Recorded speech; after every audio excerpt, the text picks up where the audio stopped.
কারণ তারা হিসাব করছে আগামী 20-30 বছরের মধ্যে মুসলিম জাহানে এমন এমন কোরআনিক প্রজন্ম, সহিহ হাদিসের এমন প্রজন্ম তৈরি হয়ে যাবে, এরা যদি এইভাবে ইসলামকে আবার প্র্যাকটিস করা শুরু করে।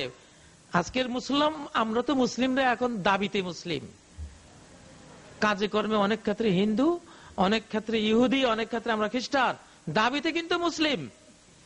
ওরা দেখছে যদি এরা ব্যবহারিক জীবনে এভাবে মুসলিম হতে শুরু করে, আবার গোটা বিশ্ব এদের হাতে পরাস্ত হয়ে যাবে। এই জন্য এখন বেঈমানদের মূল টার্গেট হলো কোরআন আর সহিহ হাদিসের ধারে কাছে যাতে আসতে না পারে। শিক্ষা ব্যবস্থা থেকে কোরআন বিদায় করে দাও। শিশুরা ভোরবেলায় যাতে ইংলিশ মিডিয়ামে যায়, শিশু নিকেতনে যায়, অন্য অন্য স্কুলে যায়, মক্তব কোরআন শিক্ষার কোন বিদ্যালয় যাতে যেতে না পারে। এই জন্য শত শত কোটি ডলার ব্যয় করা হচ্ছে।